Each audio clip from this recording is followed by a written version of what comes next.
Y comenzamos ahora con la clase, el capítulo 12, la gran persecución y el triunfo final. Aquí vamos a estar hablando hoy de básicamente lo que es la última etapa de lo que es la persecución del imperio de Roma contra lo que es la iglesia del Señor.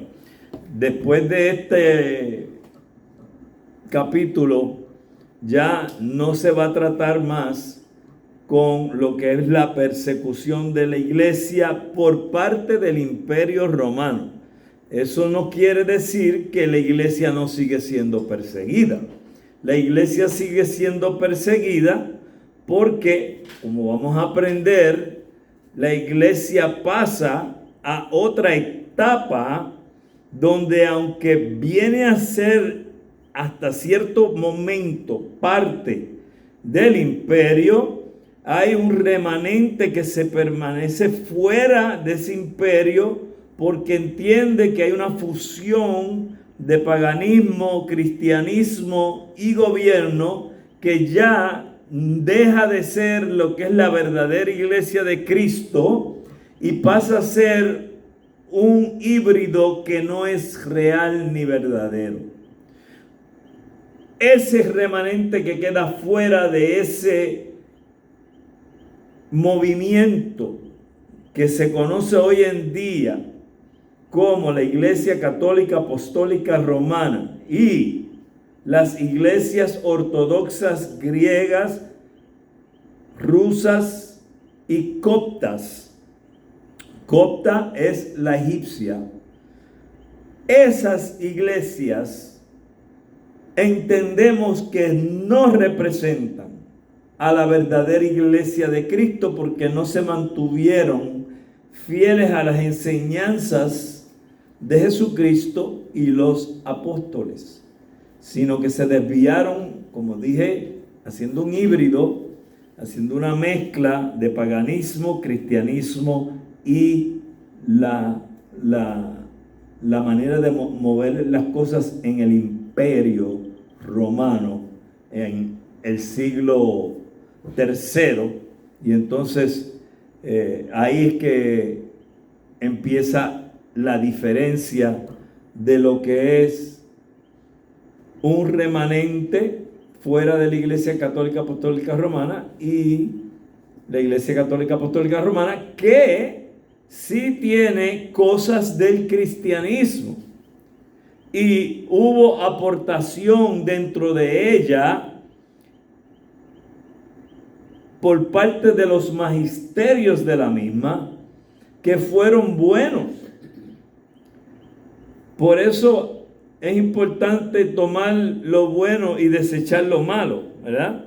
Y usted va a darse cuenta que en muchas cosas la Iglesia Católica Apostólica Romana, la Iglesia Ortodoxa, tienen similitud en muchas áreas en lo que creemos.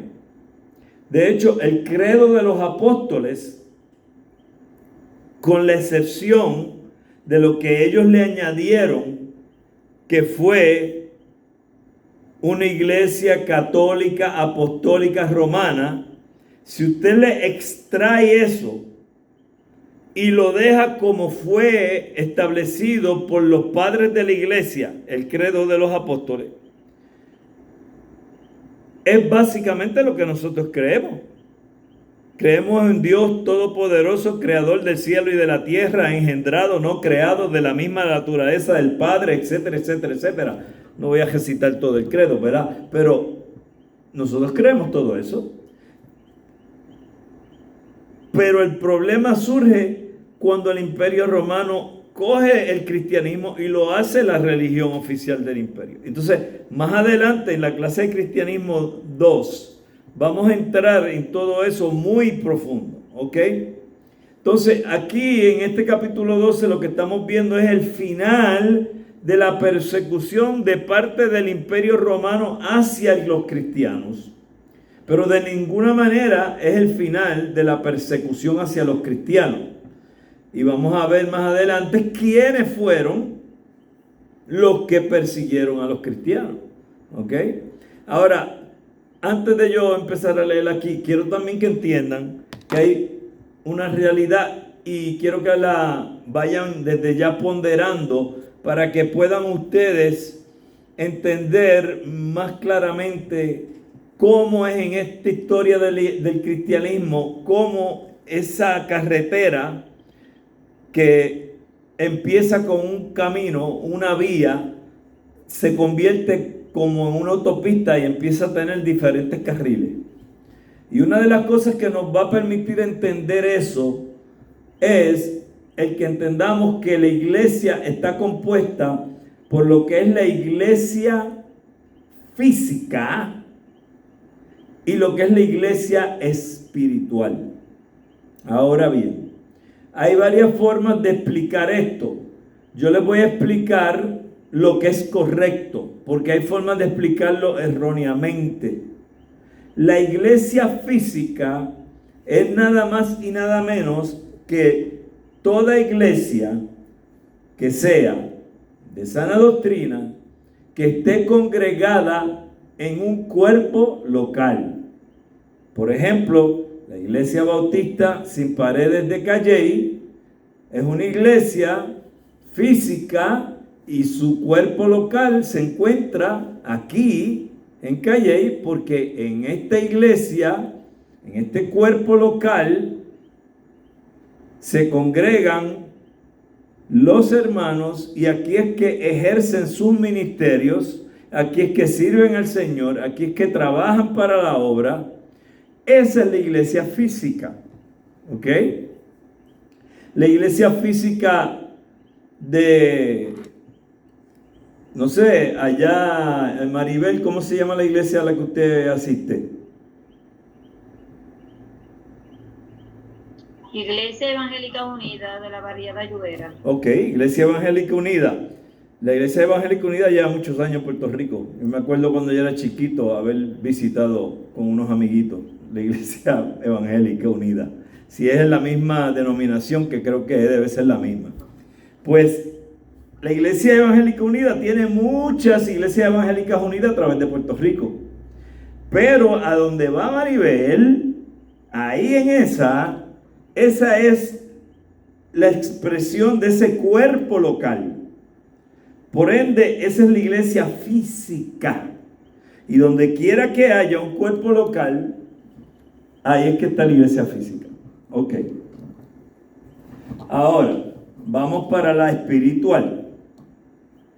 La iglesia espiritual, la correcta es toda persona que se ha convertido o ha confesado a Cristo como su Señor y Salvador en cualquier lugar del planeta Tierra, en cualquier cuerpo local donde se congregue esa persona que tú y yo no podemos ver, pero es un creyente que está allá en Arabia, en Panamá, en Honduras, en Canadá, en España, en Francia.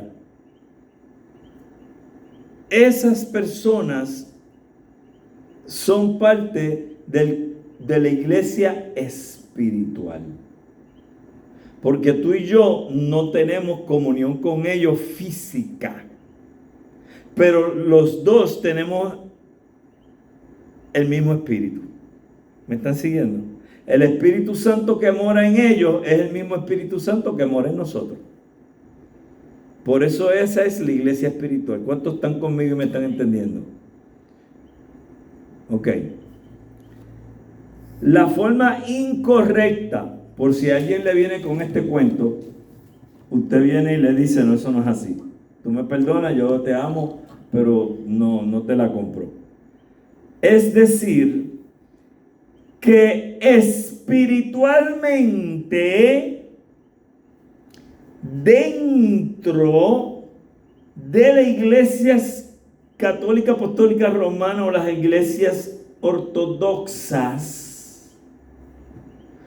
o cualquier iglesia, existe el espíritu de cada persona. Por ende, ¿Perdón? ¿Alguien dijo algo? Existe el espíritu de cada persona y por ende esa es la iglesia espiritual. Eso es un disparate. Eso es una herejía. Eso es tratar de meter un cuadro en un círculo. Y por más martillazos que le den, no encaja. ¿Ok? La iglesia espiritual es todo creyente, donde quiera que esté en el mundo. ¿Por qué es espiritual? Porque tenemos el mismo espíritu. Es la única razón. El decir lo otro es entrar hasta en lo que es el espiritismo y tratar de hacer cristianismo de un pensamiento espiritista. Los espiritistas son los que creen que los espíritus de los muertos pueden estar habitando y divagando por diferentes lugares. Eso no es enseñanza cristiana, ¿ok? Pero hay quienes enseñan ese disparate y no se sorprenda si algún día usted está hablando con alguien y le bajan con esa iglesia espiritual y usted le va a explicar claramente: no, mi hermanito, bueno, no le diga hermano, porque hermano suyo no va a ser si está creyendo eso. No, mi amiguito, eso no es así, ¿ok?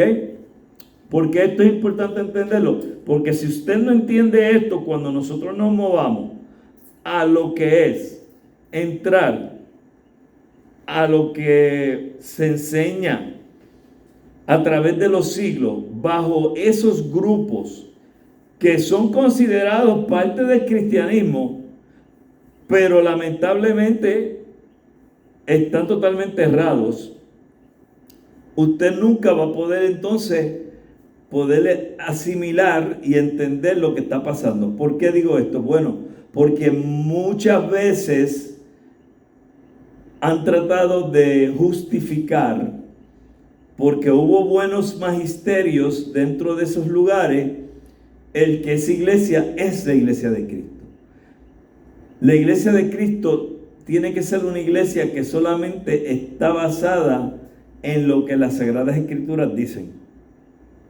Cualquier cosa extra bíblica ya ahí es problemático. Y vamos a ver cómo todos esos problemas en el trimestre que viene los vamos a ir estudiando, que ahí sí que se va a poner la cosa un poquito caliente y no se sorprendan que muchos se queden pasmados de las cosas que vamos a aprender. ¿Ok? Bueno.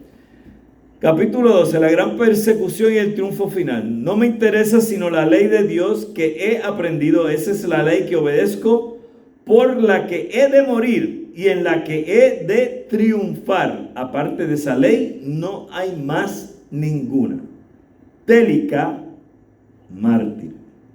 Según dijimos, después de las persecuciones de Decio y Valeriano, la iglesia gozó de relativa tranquilidad, pero a fines del siglo III se desató la última y más terrible de las persecuciones. Reinaba a la sazón Diocleciano, quien había organizado el imperio en una tetrarquía. Dos emperadores compartían el título de Augusto, Diocleciano en el oriente y Maximiano en el occidente. Bajo cada uno de ellos había otro emperador con el título de César. Galerio bajo Diocleciano y Constancio Cloro bajo Maximiano. Debido a la gran habilidad administrativa y política de Diocleciano, esta división de autoridad perduró mientras él retuvo en sus manos las riendas del poder. Su propósito era en parte asegurarse de que la sucesión del trono fuera pacífica, pues cada César debería suceder a su Augusto y entonces los emperadores restantes nombrarían un nuevo César. Según veremos más adelante, este sistema funcionó solo mientras Diocleciano lo administró, pero después dio lugar a disputas de sucesión, usurpaciones y guerras civiles. Vamos a ver que vamos a tener dos situaciones que están pasando. Esta es la primera, donde hay dos que están en control y tienes un César, y vamos a ver como más adelante vamos a llegar a Constantino, que va a ser una de las personas más claves que tienen que ver con el movimiento del comienzo de la Iglesia Católica Apostólica Romana, y vamos a ver que Constantino es el que va a estar tomando control eventualmente del Imperio Romano. Y la semana que viene, probablemente lo que yo voy a hacer para poder cubrir lo más posible todo lo que quiero enseñarles antes de entrar al examen y comencemos el trimestre en agosto 31, creo que empezamos el próximo. Yo quiero tratar de hablarle lo más que yo pueda de Constantino la semana que viene, para que usted ya venga bien empapado de Constantino, para cuando vengamos el próximo trimestre usted pueda coger y entender lo que está pasando dentro de la iglesia y dentro del imperio, y cómo todas estas cosas se están afectando una a la otra. ¿Ok? Muy bien. Por lo pronto, sin embargo, el imperio se encontraba en estado de relativa paz y prosperidad. Aparte de las constantes escaramuzas fronterizas, solo Galerio se vio envuelto en campañas de importancia, primero en las fronteras del Danubio y luego contra los persas. De los tres emperadores, solo Galerio parece haber sentido una enemistad profunda hacia el cristianismo. En cuanto a Diocleciano, quien era el gobernante supremo, tanto su esposa Prisca como su hija Valeria eran cristianas. La paz de la iglesia parecía estar asegurada. Los conflictos parecen haber comenzado en el ejército. La actitud de los cristianos hacia el servicio militar no era uniforme, pues aunque la mayoría de los autores de la época nos dice que los cristianos no deben ser soldados, sabemos por otras fuentes que había gran número de cristianos en el ejército. La razón por la que algunos se oponían al servicio militar no era tanto el pacifismo cristiano como el hecho de que algunas de las ceremonias militares eran de carácter religioso. Y acuérdense que cuando hablamos de carácter religioso, no necesariamente se está hablando de cristianismo. Religiones hay de todas clases, y lo más que había en aquel tiempo eran religiones paganas. Como en el hecho de que algunas de las ceremonias militares eran de carácter religioso y por tanto se le hacía muy difícil al soldado cristiano abstenerse de participar en la idolatría, obviamente porque eran religiones paganas. En todo caso, alrededor del año 295, varios cristianos fueron muertos, unos por negarse a ser conscriptos y otros porque intentaron abandonar el ejército. Ante los ojos de Galerio, esta actitud de los cristianos ante el servicio militar envolvía un serio peligro, pues era posible que en algún momento crítico los cristianos que había en el ejército se negaran a obedecer las órdenes. Luego, como una medida necesaria para la moral militar, Galerio convenció a Diocleciano de la necesidad de expulsar a los cristianos de las legiones. El edicto de Diocleciano, al efecto, no decretaba la pena de muerte, ni otro castigo que la mera expulsión del ejército.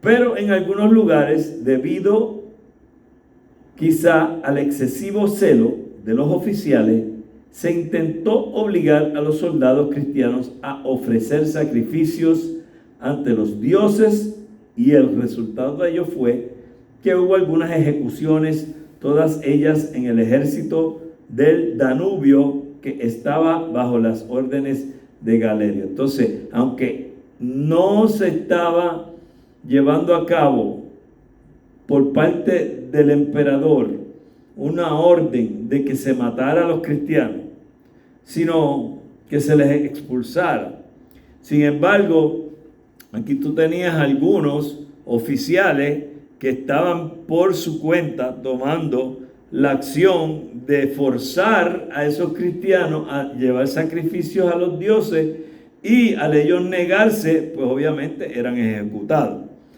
Interesante mencionar que esto que está sucediendo en el siglo III es algo que repercute a través de los siglos y llega hasta el día presente.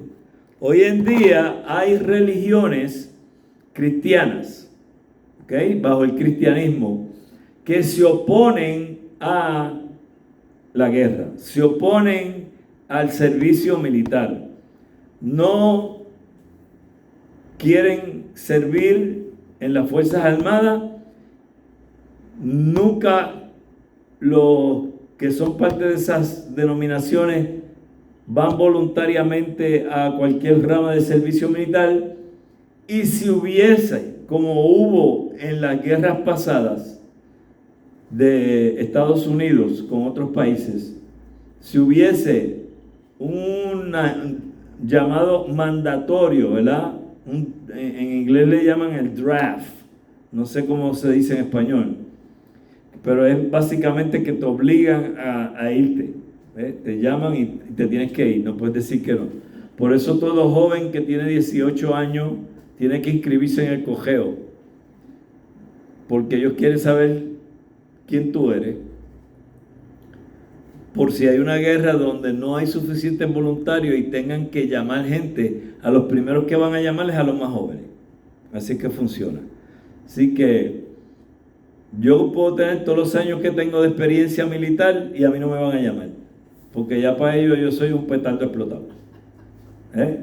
Ellos van a buscarse a un jovencito, ese es el que van a mandar para allá. Ahora, ¿es legal basarse en tu posición religiosa para no ir al servicio militar? No. De hecho, si tú te niegas, vas preso.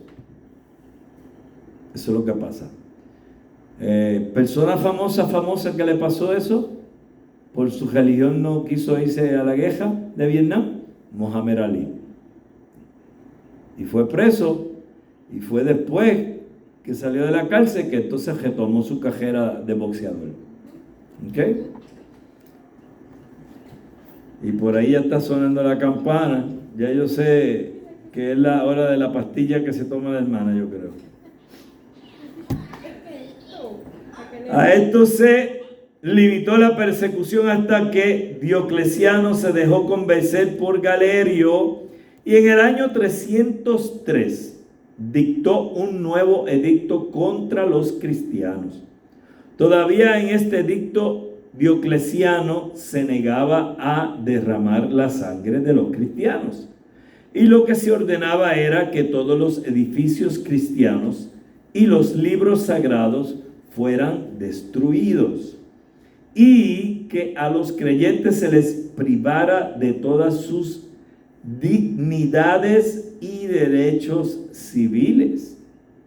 Al principio, la persecución se limitó a esto, pero pronto fue recrudeciendo porque muchos de los fieles se negaban a entregar los libros sagrados. ¿Qué libros sagrados? Pues estamos hablando obviamente de la Biblia, ¿verdad? De los diferentes libros de la Biblia. Y entonces se les torturaba o se les condenaba a muerte. Además, hubo 2 incendios misteriosos en el Palacio Imperial.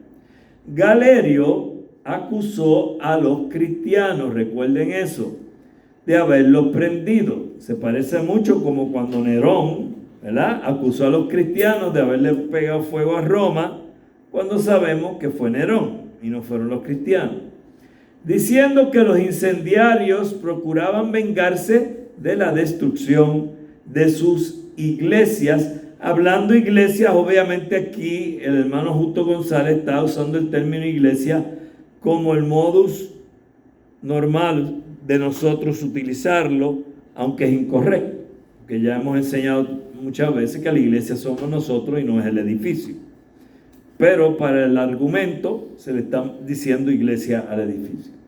Algunos escritores cristianos insinúan que fue el propio Galerio quien ordenó los incendios para luego culpar a los creyentes. En todo caso, la furia de Diocleciano no se hizo esperar y pronto se ordenó que todos los cristianos de la corte tenían que ofrecer sacrificios ante los dioses.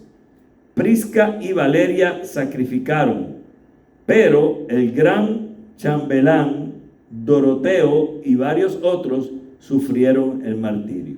Así que prefirieron mejor morir antes que rendirle sacrificios a falsos dioses. En todo el resto del imperio se continuó destruyendo las iglesias y quemando los libros sagrados, excepto en los territorios que pertenecían a Constancio Cloro, quien se limitó a destruir algunas iglesias, pero no insistió en que le fueran entregados los libros. Poco después hubo algunos disturbios en diversas regiones y Diocleciano se convenció de que los cristianos conspiraban contra él. Entonces decretó primero que todos los jefes de la iglesia fueran encarcelados y después que todos los cristianos en todo el imperio tenían que sacrificar ante los ídolos. Obviamente aquí tú tienes un complot que se está llevando tras talleres para meterle en la cabeza de que los cristianos estaban conspirando y que la realidad era que querían destronar el imperio. Pero nada de eso era cierto. Los cristianos lo que querían era que los dejaran en paz y que pudieran pues adorar a Jesucristo. Eso era lo único que ellos querían. Pero entonces aquí tú tienes una situación y es que mandan a buscar a los jefes de la iglesia y encarcelarlos. ¿Quiénes son los jefes de la iglesia? Obviamente los obispos son los jefes de la iglesia. Todos los que eran pastores, a esos son los que mandan a buscar.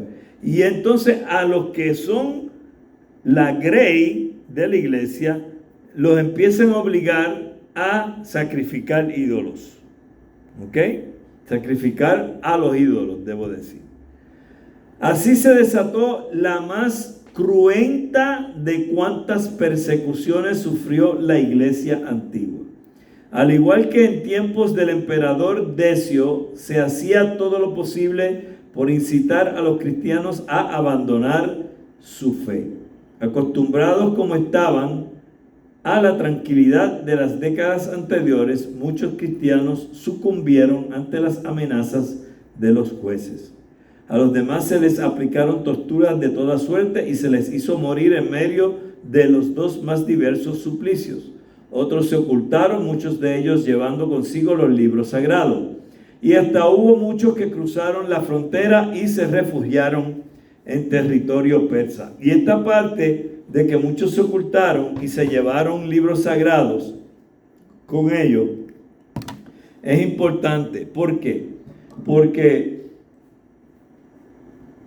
esos libros sagrados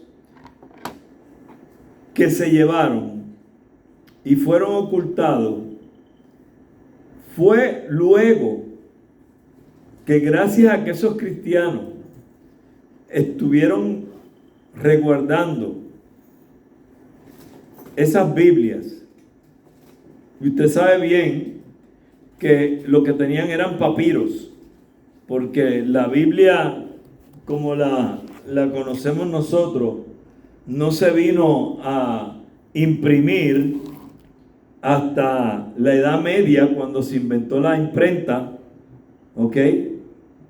Y no se le asignan capítulos ni versículos hasta mucho después. Así que lo que tenemos es rollos.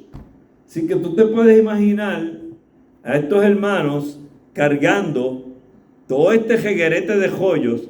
Si tú con libros concisos y bien preparados como es esta Biblia, a veces andamos con un montón de motetes y se nos hace difícil.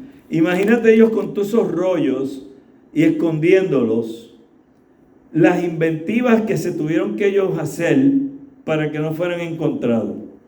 Obviamente, Dios en su divino plan no solo permitió que a través de los siglos se fueran encontrando todos estos libros, estos rollos, que la mayoría que se encontró eran copias de copias de copias. Entonces, cuando los arqueólogos empiezan a buscar a través de los siglos, empiezan a encontrar y a encontrar y a encontrar. Muchas de estas cosas, obviamente, la Iglesia Católica Apostólica Romana, por tener el control y tener el imperio respaldándolos, ellos se adueñan de esas escrituras, de esos rollos. O sea que tú tienes un grupo de cristianos que no son parte de la Iglesia Católica Apostólica Romana y rechazan a la Iglesia. Ellos tienen rollos. Y de eso hablaremos en mucho detalle en el próximo trimestre. Pero los que tienen la mayoría de los rollos son la Iglesia Católica Apostólica Romana y las iglesias ortodoxas. Porque en un momento la Iglesia Católica y la Iglesia Ortodoxa son una. Y vamos a hablar de eso también, de ese cisma que se produce y se divide. Y cada una ahora mismo dice que ellos son la verdadera Iglesia Católica. O sea, que ellos son la verdadera Iglesia Universal. ¿Okay? Cuando en la realidad yo les he enseñado a ustedes que todo cristiano, toda iglesia de sana doctrina, realmente es la Iglesia Católica, es la Iglesia Universal. Pero nosotros no utilizamos el término católico porque como ya ese término, la Iglesia Católica Apostólica Romana lo ha adueñado. Si yo dijera nosotros somos católicos, yo no estaría mintiendo, porque nosotros somos parte de la Iglesia Universal, pero no somos apostólicos romanos. Por ende, yo no lo puedo usar, porque tú lo que vas a pensar es cuando me oigas a mí decir católico, que soy parte de la Iglesia Católica Apostólica Romana. ¿Ves? Entonces, lamentablemente, el poder que tenían les confirió por la fuerza, ¿verdad? El adueñarse de ese título sin realidad ser de ellos nada más. De hecho, si venimos a ver, no es de ellos. Porque cuando estudiemos más adelante cómo se desvía por completo esa iglesia y cae en lo que se llama una negación de lo que es la autoridad de las Sagradas Escrituras por encima del magisterio y apostatan, porque eso es lo que hicieron, apostataron de la fe. Ya ellos no pueden llamarse católicos, Iglesia Universal, porque ellos ya no son una iglesia sana, ellos son una secta. Y ellos nos acusan a nosotros de ser secta. Pero cuando vemos los requisitos para ser secta, vemos que ellos son más secta que muchos de los que están acusando de que son sectas. No estoy diciendo que no hay sectas, hay sectas también en el mundo evangélico que dicen ser evangélicos y no lo son. Pero la Iglesia Católica Apostólica Romana, de católica no tiene nada, de universal no tiene nada. Apostólica, la única razón que yo le podría decir que pueden decir que son apostólicos es porque ellos dicen que hay una sucesión apostólica, pero eso es mentira también, porque si eso fuera así, no solamente el Papa, que es obviamente otra herejía, porque en la Biblia no hay Papa, lo que habían eran apóstoles, profetas, evangelistas, pastores y maestros. Encontramos que ellos están contradiciéndose a sí mismos, porque entonces ellos no tendrían solamente un sucesor apostólico, tendrían millones, porque toda persona que esté en el magisterio, que esté en el clero de ese cuerpo, tendría que ser un apóstol. Y vemos claramente que hemos enseñado en esta clase que ni los discípulos de los apóstoles ni los discípulos de los discípulos se hicieron llamar apóstoles. Nadie nunca se hizo llamar apóstoles. Ninguno. ¿Ok? Preguntas hasta aquí. ¿Alguna duda? ¿Alguna queja? ¿Algún piropo para mí? Me peiné con blower hoy. A ver si se ríen, bendito que tiene. Meilín tiene una cara preocupada ahí. Está en esa oficina con una cara de preocupación. Ay, Dios mío. Ok. En medio de todo esto, Galerio maquinaba. Esa palabra es fea. Cuando alguien está maquinando algo, casi siempre no es bueno. Si tú estás planificando, si tú estás pensando, si tú estás evaluando, como que puede ser que venga algo bueno, pero cuando alguien está maquinando, el modo de hacerse dueño único del imperio. En el año 304, Diocleciano enfermó gravemente y, aunque sobrevivió a su enfermedad, quedó sin embargo débil y cansado. Galerio se apresuró a ir a su lado y, primero con dulzura y después con amenazas, le obligó a abdicar, a soltar.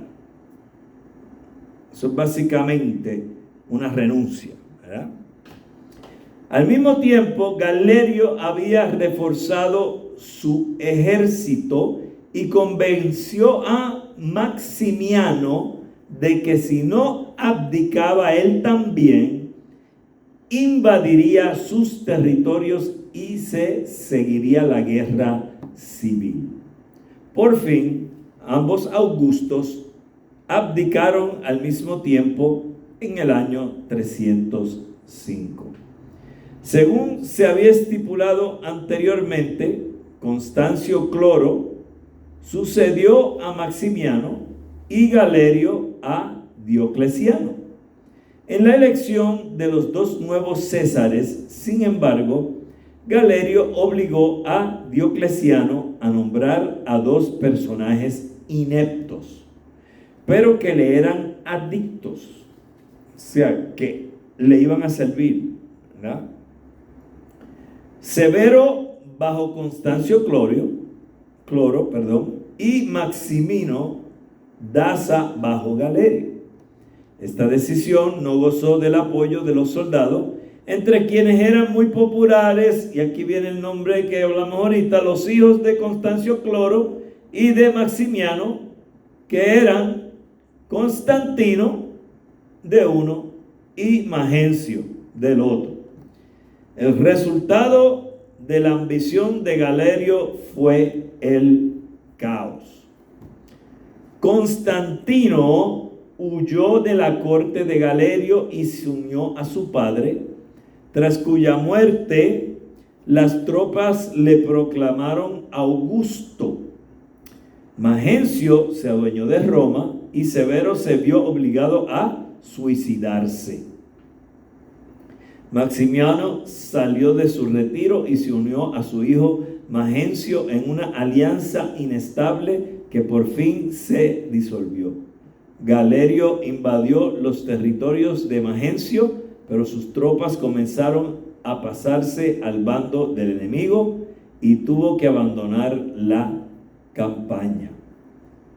Por fin, no le quedó más remedio a Galerio que acudir a Diocleciano, que en su retiro se había dedicado a cultivar coles. Pero Diocleciano se negó a tomar de nuevo las riendas del Estado y se limitó a presidir sobre una serie de negociaciones cuyo resultado fue nombrar a un nuevo Augusto para el occidente, Licinio, oficialmente.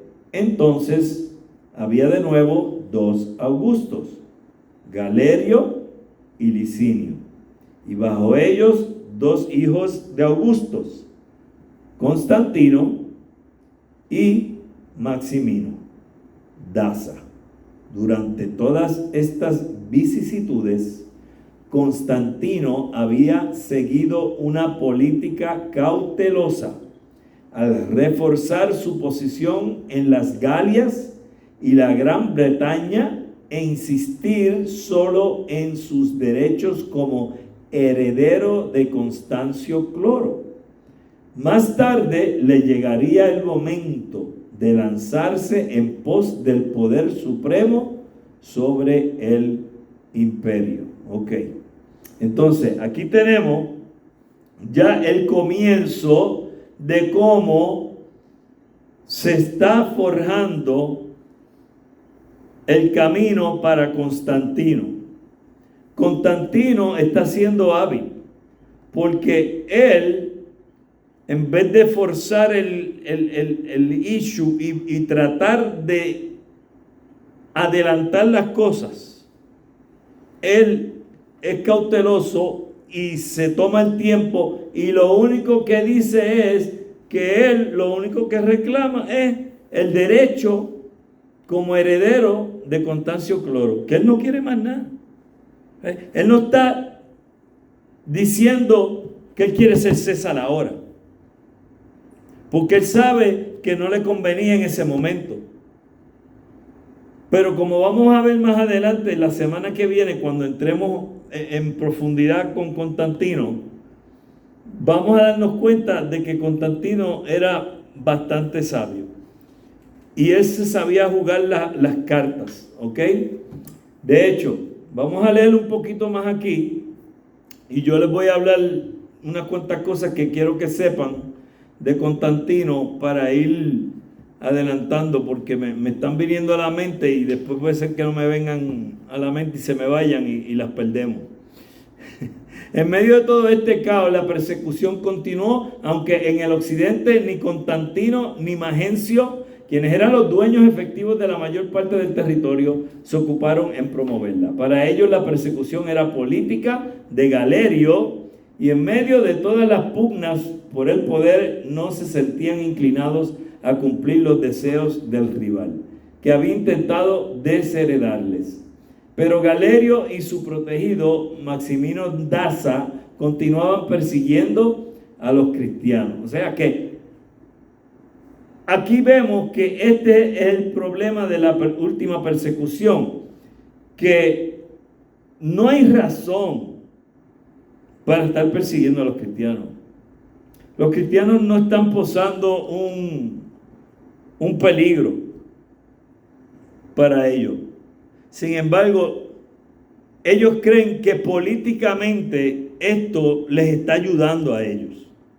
La realidad es que vamos a ver que es todo lo contrario.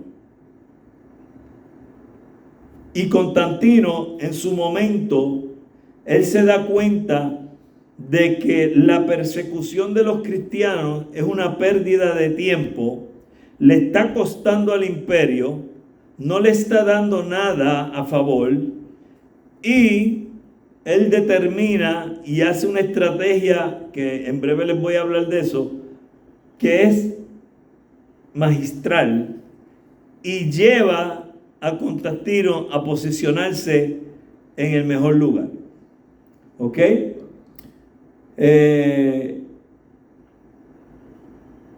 Maximino perfeccionó la política de su jefe, pues según nos cuenta el historiador cristiano Eusebio, les invito a que busquen a Eusebio en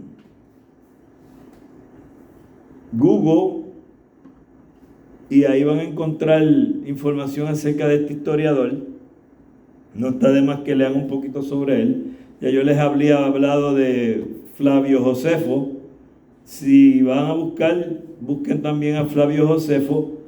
De hecho, Flavio Josefo es mucho más específico en referencia a Jesucristo per se. ¿Ok?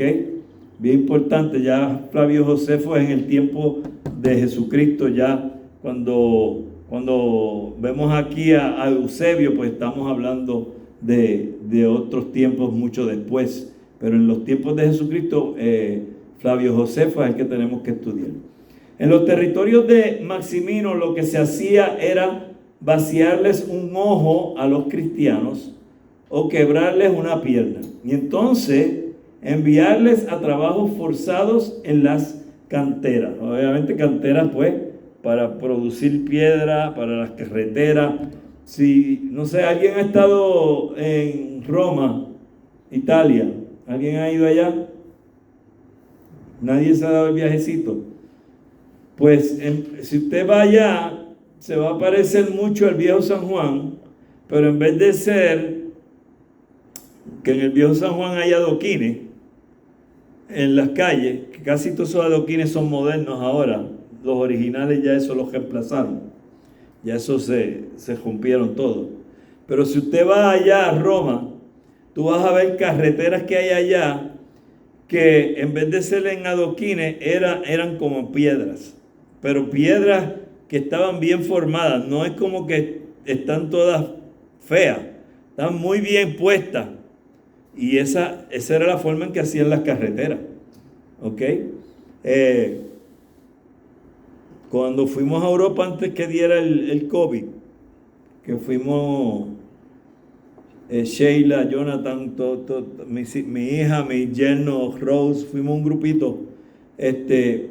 Rose no lo sabía, pero ella le dio a algo con el pie, no recuerdo qué fue.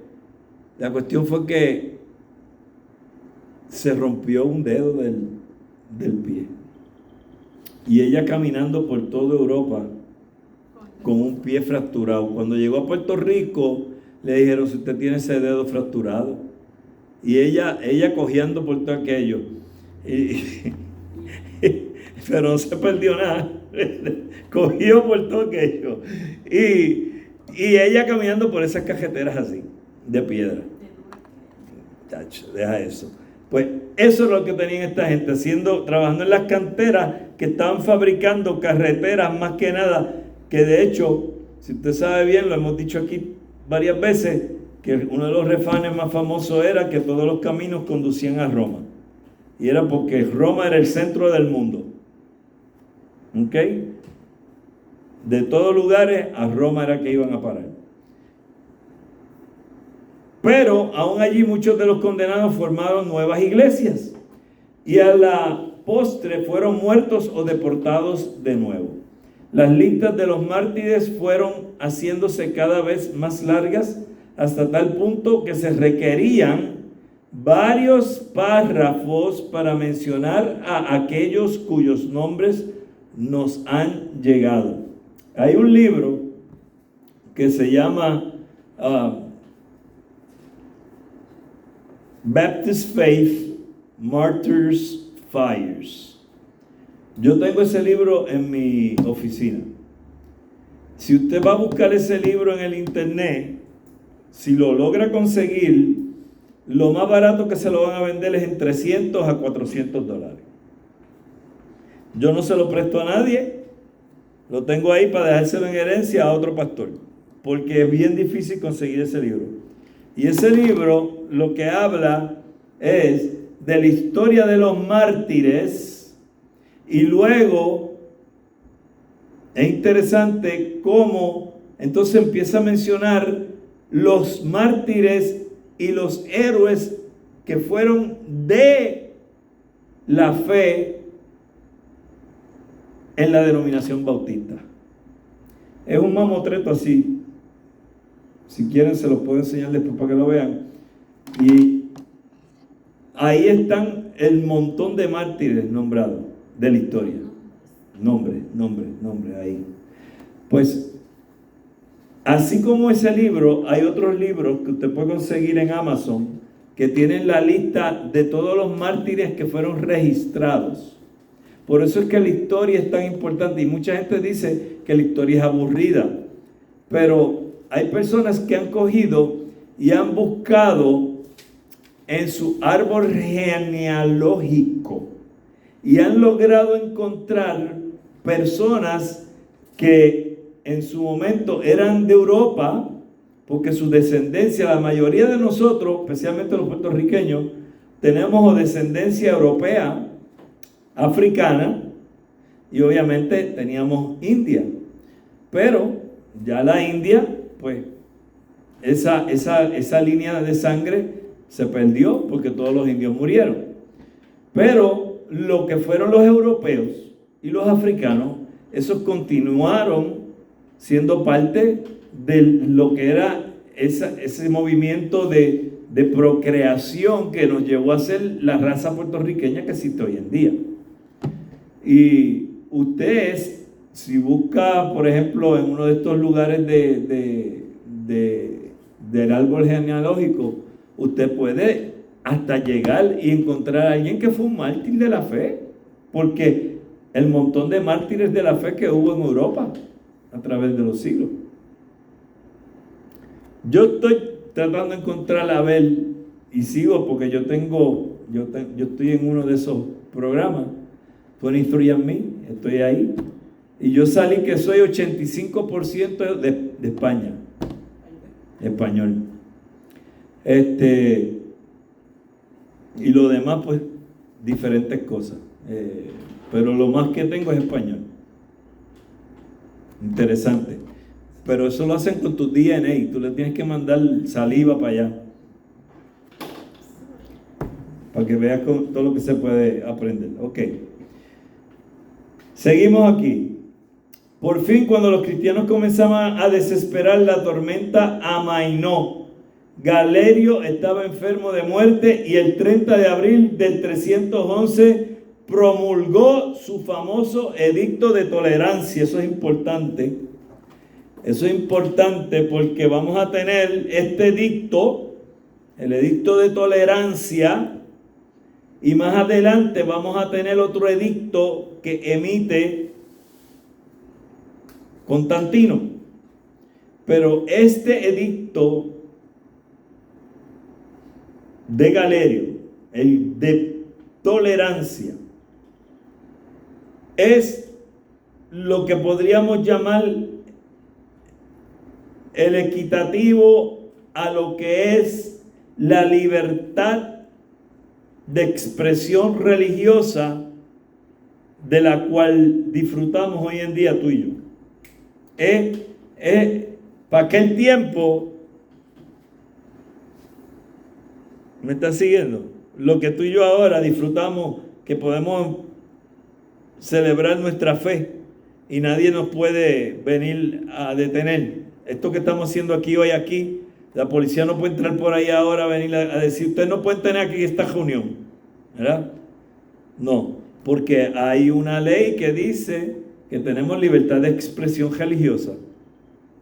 Y eso es lo que pasa aquí, y esto es algo grandísimo, mi hermano, porque estamos hablando en el año 311. Esto no fue los otros días, esto hace tiempo.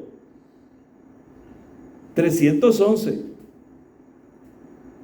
Y entonces este hombre decreta el edicto de tolerancia. Entre todas las leyes que hemos promulgado por el bien del Estado, hemos intentado restaurar las antiguas leyes y disciplina tradicional de los romanos. En particular, hemos procurado que los cristianos que habían abandonado la religión de sus antepasados volviesen a la verdad, porque tal terquedad y locura se habían posesionado de ellos que ni siquiera seguían sus primitivas costumbres, sino que se han hecho sus propias leyes y se han reunido en grupos distintos. Después de la publicación de nuestro edicto, ordenado que todos volviesen a las costumbres antiguas, muchos obedecieron por temor al peligro y tuvimos que castigar a otros. pero hay muchos que todavía persisten en sus opiniones y nos hemos percatado de que no adoran ni sirven a los dioses, ni tampoco a su propio Dios. Por lo tanto, movidos por nuestra misericordia, ser benévolos con todo, hemos creído justo extenderles también a ellos nuestro perdón y permitirles que vuelvan a ser cristianos y que vuelvan a reunirse en sus asambleas, siempre que no atenten contra el orden público. En otro edicto daremos instrucciones acerca de esto a nuestros magistrados. Ok, entonces, ¿qué pasa? Ellos al principio quieren que los cristianos se muevan a seguir los falsos dioses. Esa es la intención de ellos. Porque ellos no quieren perder el control que tienen bajo el pueblo, del pueblo, de si están sirviendo a muchos dioses y no hay un Dios en específico. ¿Me están entendiendo? Ellos pueden controlarlos más fácilmente. Pero ese es el pensar de ellos en aquel momento. Constantino es mucho más hábil que ellos y Constantino llega a otra forma de pensar. Entonces, ¿qué es lo que sucede? Ellos extienden el perdón permitiendo que los que quieran adorar al Dios que sea, lo adoren, y los cristianos adoren a Cristo. Ahora, todavía aquí tú tienes que el que está a cargo del imperio es ¿quién? Vamos a ver, ¿quién está prestando atención? ¿Quién extendió el edicto?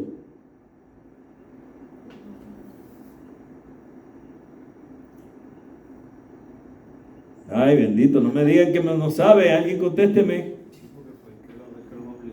Galerio. Galerio estaba enfermo de muerte y el 30 de abril del 311 promulgó su famoso edicto de tolerancia. No se olviden de eso. No se olviden de eso. ¿Ok? Entonces, Galerio ya está por limpiarse. Ya está por morirse. Así que lo que va a venir es cómo Constantino sube al poder. Y eso es lo que viene en la clase del capítulo 13. ¿Ok?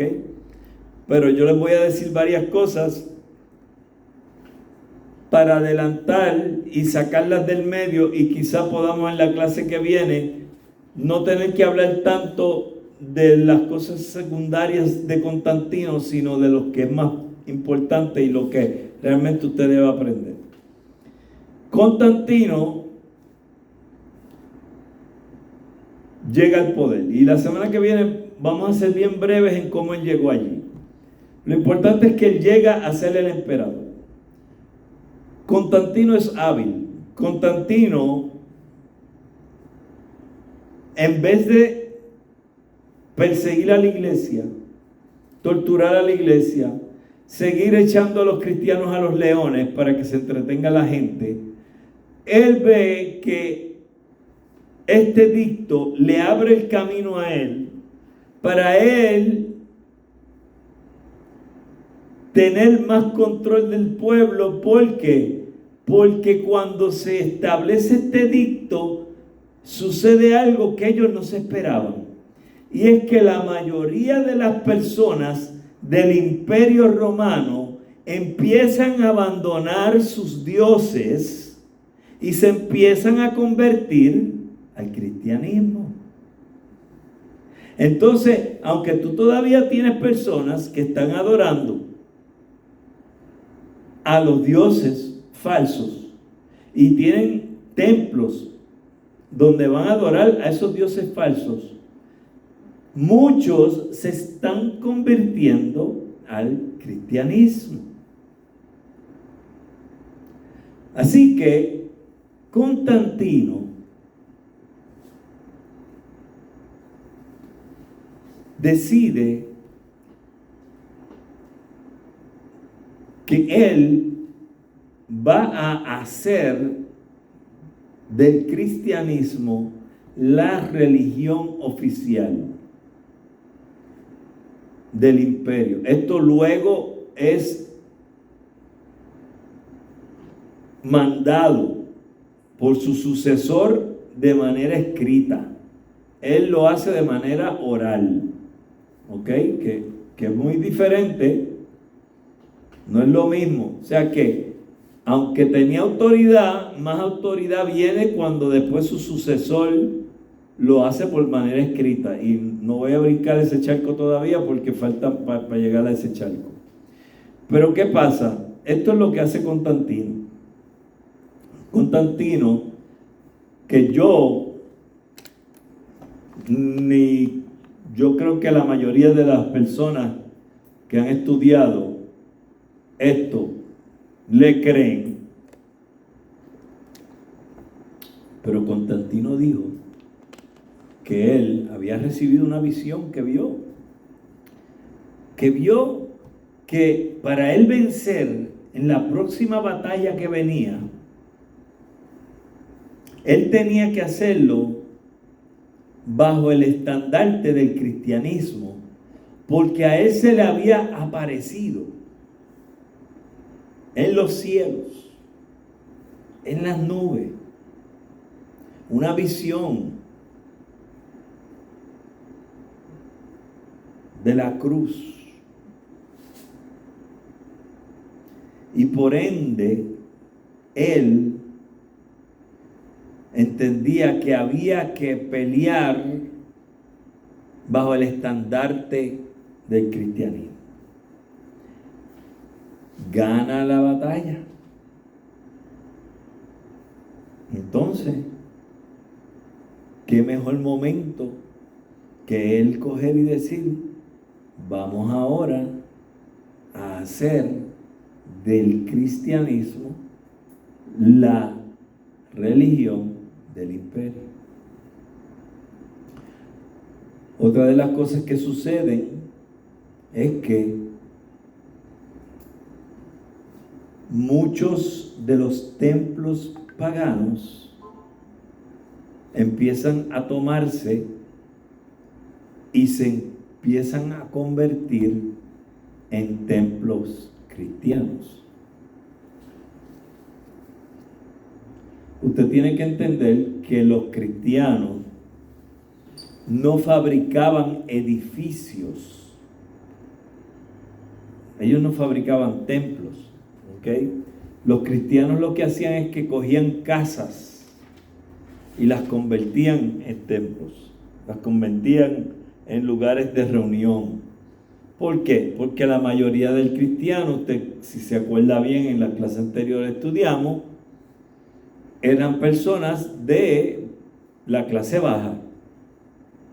Por ende, no tenían los recursos para construir templos. Y si usted se va y lo puede buscar por la magia del internet, puede buscar esos templos que se habían construido a los falsos dioses en aquellos tiempos, y eran unos edificios majestuosos, porque había dinero para eso.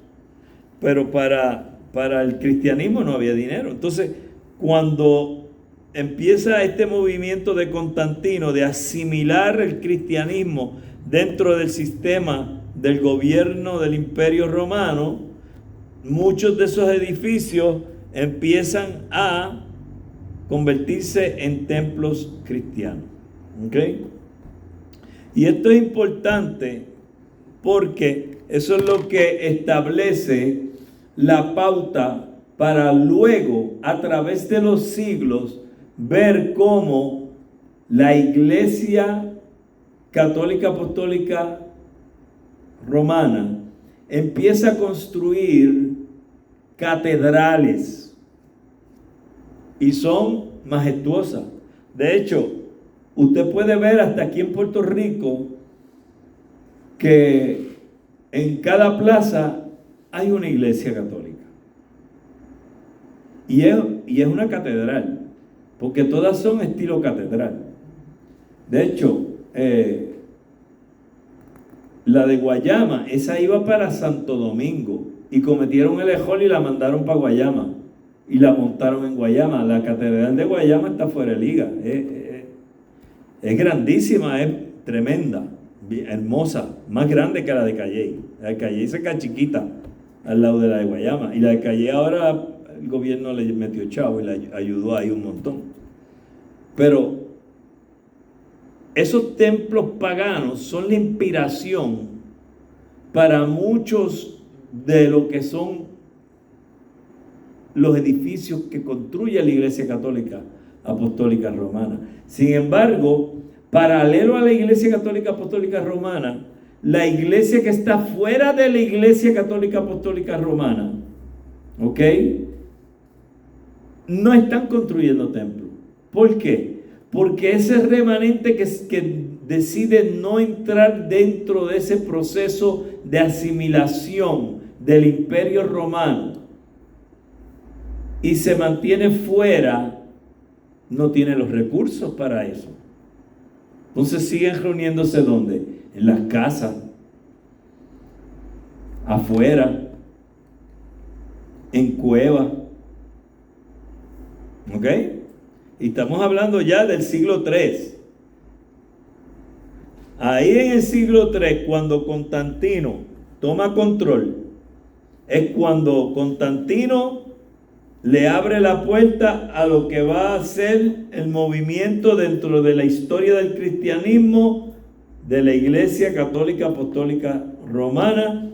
Y usted va a ver, a la vez que entremos en este tema, cómo empiezan las diferentes dogmas y enseñanzas a meterse dentro de lo que era la iglesia cristiana y se convierten en la Iglesia Católica Apostólica Romana. Y por eso siempre vamos a decir que es imposible que la Iglesia Católica Apostólica Romana y el Imperio Romano pudieran ser la Iglesia de Cristo, porque no hay manera que la Iglesia de Cristo iba a someterse a esas mentiras que se estaban enseñando, porque Jesucristo mismo dijo que ni siquiera las puertas del Hades prevalecerían contra ella. ¿Contra quién? Contra la iglesia. Por ende, si es la Iglesia Católica Apostólica Romana la verdadera iglesia de Cristo, Cristo nos mintió.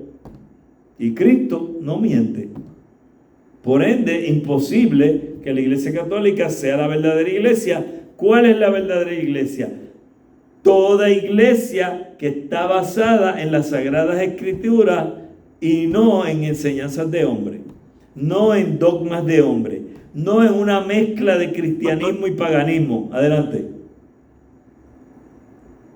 ¿Quién dijo que hoy hay un...? Tengo una pregunta. Sí. ¿Me escucha, pastor? Sí, estoy aquí. Tengo una pregunta respecto a eso. Cuando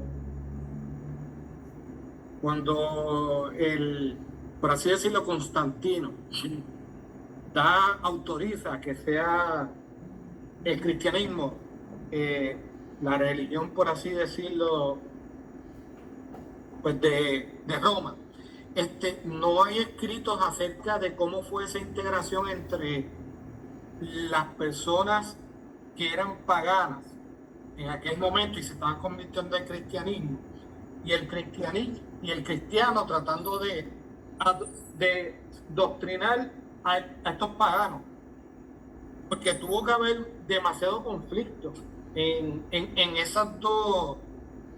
Pues mira, te voy a decir, ahora mismo puedes buscar un libro que es muy fácil de leer, es viejísimo, es pequeño, es corto, es conciso, directo al grano. Se llama Babilonia, Misterio Religioso. ¿Ok? Ahora mismo lo puedes, si quieres, buscar ahí tú que eres rapidito en esto de las redes. Babilonia, Misterio, ya lo encontraste. Pues dale share ahí a todo el mundo para que si lo quieren. Digo, yo entiendo que lo voy a publicar.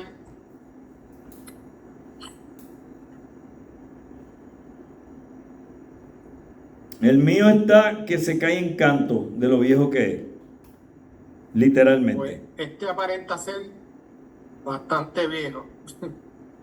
Pero Digo, lo tiene. obviamente es una copia, Sí. pero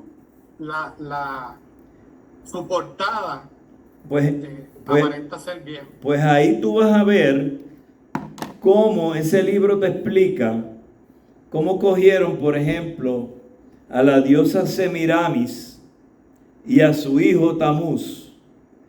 Y la Iglesia Católica viene y dice, ustedes que sirven a Semiramis y a Tamuz, mira, vénganse con nosotros, pues nosotros también les servimos. Lo que pasa es que nosotros le llamamos María y el hijo es Jesús. ¿Ves? Y así sucesivamente ellos van trayendo a todos esos paganos de esas falsas religiones al catolicismo. Compren el libro, no puede costar más de 7 pesos hoy en día.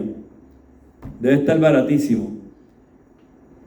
Yo les diría que en 2 días usted lee ese libro y toda la información que usted le saque a ese librito es oro. Porque lo que han hecho es que en vez de coger y tirarte un mamotreto con mucha palabrería, fueron directo al grano y te explicaron las cosas como son. ¿Ok? Yo leí ese libro hace como 25 años atrás. ¿Ok?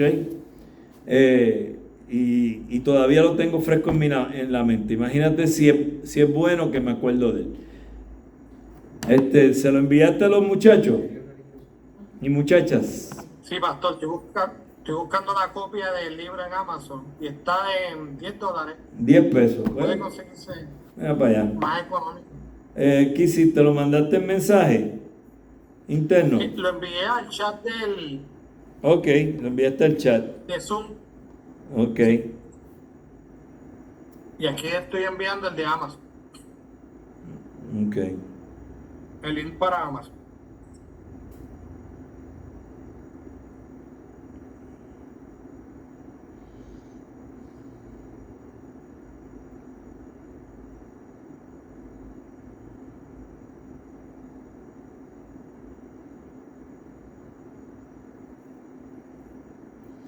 Ok. Entonces, ¿de dónde me quedé?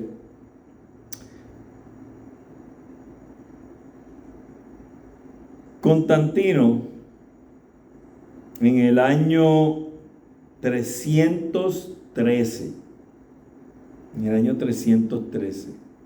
establece un edicto que es también de suma importancia. Si el edicto de tolerancia del 311 fue importante, el del 313 lo fue también, porque en el 313 él establece el edicto de Milán. ¿Ok?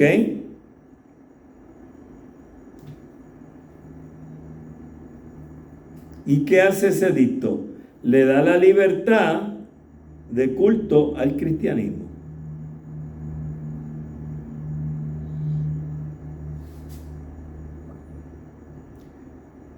De hecho, vamos a ver más adelante que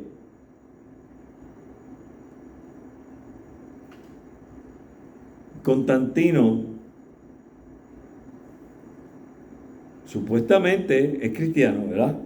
Supuestamente es cristiano. Pero él se bautiza cuando está en la cama de muerte.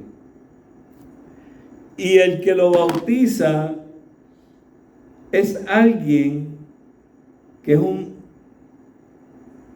bueno, no debo entrar en eso todavía, pero lo bautiza alguien que tiene otra diferente forma de creer, con quien él no estaba de acuerdo.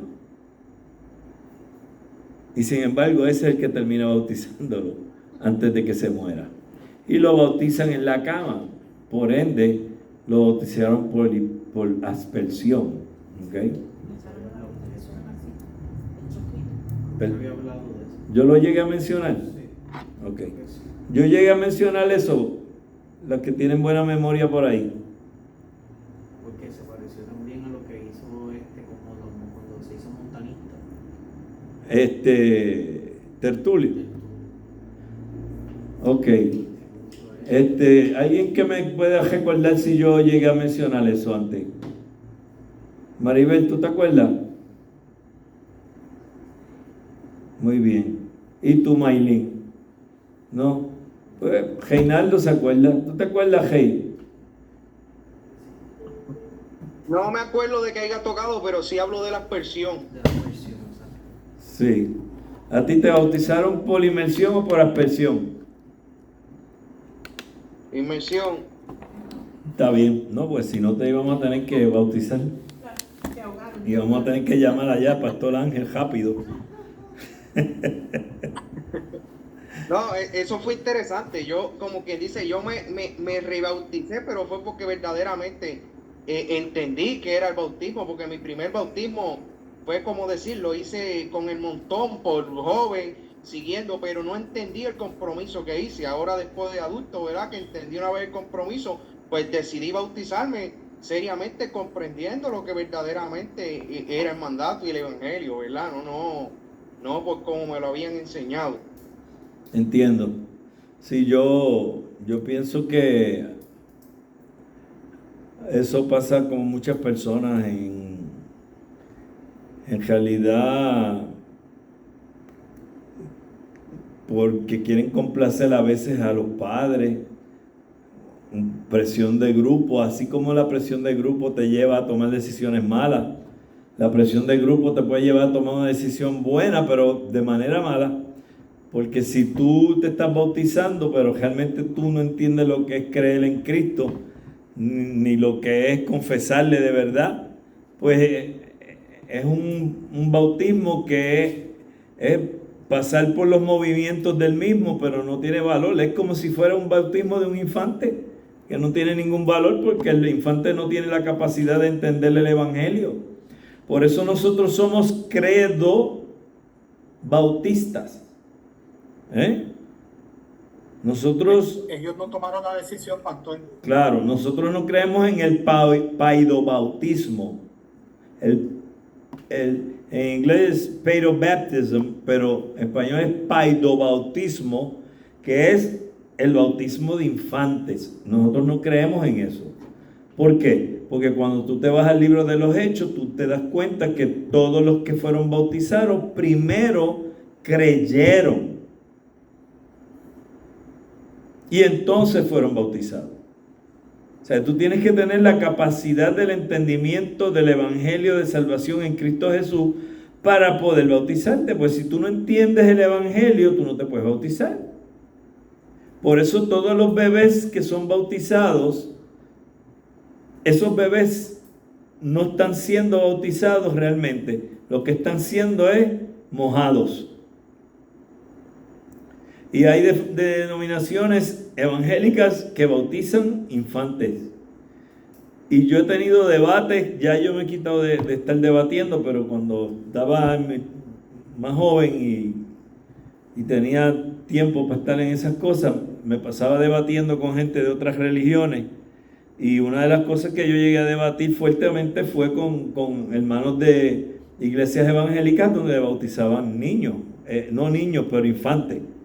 Porque yo les argumentaba con prueba bíblica de que el bautismo de infantes no es bíblico. Entonces ellos me venían, que es la posición que tienen muchos hermanos evangélicos, especialmente aquellos que son de corte presbiteriano, algunos que son reformados, que bautizan infantes porque entienden que el bautismo del bebé es el reemplazo de la circuncisión que había antes en el antiguo pacto. Entonces ellos llaman a su forma teológica de pensar la teología del pacto. Nosotros, por lo menos en nuestra denominación, no creemos en eso. creemos que la Biblia es clara. En ningún sitio hay un solo ejemplo, ni uno, de un bebé que fuera bautizado. Entonces, sí hay ejemplos dentro de la historia extra bíblica de personas que por no haber agua disponible, no quedó otro remedio que bautizarles con la agua que hubiese. Y como quiera esas personas, lo más probable fue que fueron bautizadas otra vez cuando hubo suficiente agua para someterlos debajo del agua. ¿Por qué? Porque la misma palabra bautismo viene del griego baptizo, que significa sumergir, inmersión debajo del agua. Así que la misma palabra te dice cómo debe ser. O sea, simboliza, como Pablo dice en el capítulo 6 de Romanos, que somos sepultados juntamente con Él. Cuando tú eres bautizado, tú estás representando un entierro. Así como Cristo fue enterrado, tú eres enterrado al hombre viejo, ¿ves? Entonces, tú no puedes, como he enseñado yo aquí, tú no puedes simbolizar un entierro tirándole a alguien un vaso de tierra por la cabeza. Tú tienes que hacer un hoyo y enterrarlo 6 pies por ahí para abajo. Igual que si tú vas a bautizar a alguien y estás simbolizando un entierro, tiene que ser que se sumerja completamente debajo del agua. Ahora, que quede claro, el bautismo no salva. El bautismo es un acto de obediencia a Cristo y es un acto de introducción a la iglesia del Señor. Pero ¿qué pasa? Si tú no puedes ser bautizado, no quiere decir que tú no eres salvo. Porque lo que salva es tu fe en Cristo, no es el bautismo.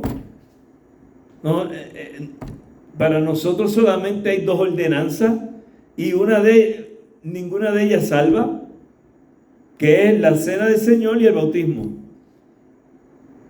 ¿Ok? Cuando Constantino entra el cristianismo,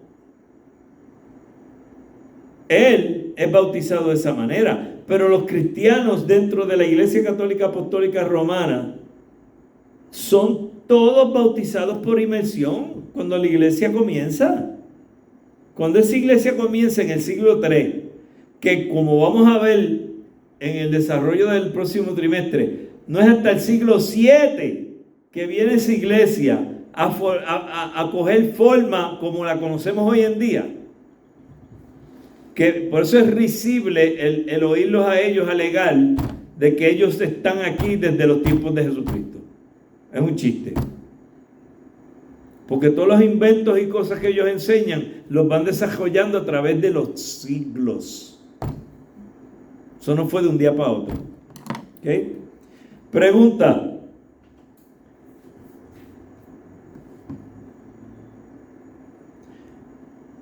Ese libro, Babilonia, Misterios Religiosos, les aconsejo que lo compren, porque no se van a arrepentir.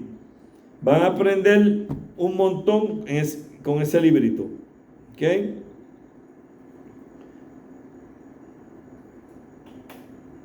En 10 pesos, aquí yo veo que también está como en 7 pesos. 7, sí.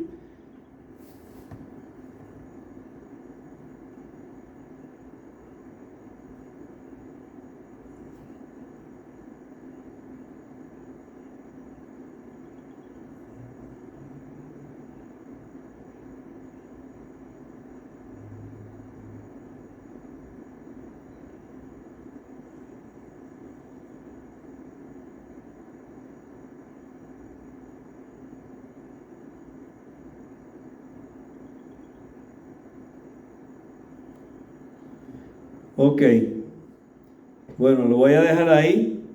Les dije, ¿verdad?, de la visión que él tuvo. Ok, Eso de seguro va a venir en el examen, así que acuérdense de eso. El besacruz y decía, con este signo vencerás. Eso fue lo que él vio en los cielos. Con este signo vencerás.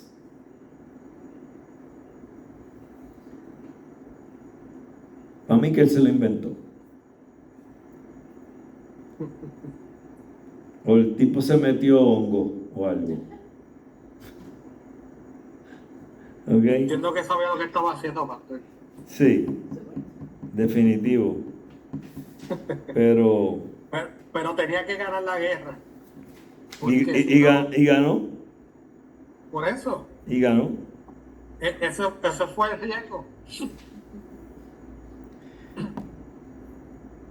In hoc signus venciris. Latín. Que era idioma en Roma, el latín. Por eso es que usted ve que la Iglesia Católica Apostólica Romana luego continúa por siglos haciendo que eso es otro invento de ellos, misa, porque eso es un invento de ellos, las misas en latín. Que la gente iba a la misa y no entendía tres pepinos de lo que estaban diciendo, porque como era en latín, no todo el mundo sabe latín. Difícil de entender si tú no sabes un idioma. Después fue que empezaron a cambiar al vernáculo de cada sitio, pero... Ok, ¿no hay más ninguna pregunta? La semana que viene voy a coger y probablemente voy a hacer un híbrido del capítulo 13 y el capítulo 14. ¿Ok? Mi meta era llegar a 15 capítulos este trimestre. No lo voy a lograr. Pero el trimestre que viene voy a tratar de ser más selectivo para cubrir más cosas de importancia del libro. Así que no se sorprendan si vengo con mitad del 13 y mitad del 14, que coja lo más importante y así pues cubrimos esas áreas. ¿Ok? Muy bien. Bueno. ¿Cómo es la carátula del libro? Como brown y... Deja verla.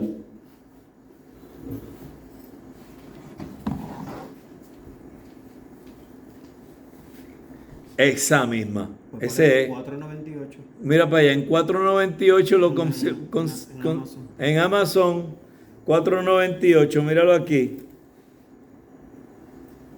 Ese mismo es. El mío está pegado con tape, yo creo que hasta saliva le pegué yo un día para que no se cayera una página. Pues mira, voy a pedir uno para tener uno nuevo porque el mío está grave. Tremendo libro, ¿sabes? Esos libros que se compran por Amazon así, el mío de la clase pasada se despellejó en canto, se le salieron todas las páginas. Hay que mirar a ver. Ay, Señor. Bueno, vamos a terminar aquí.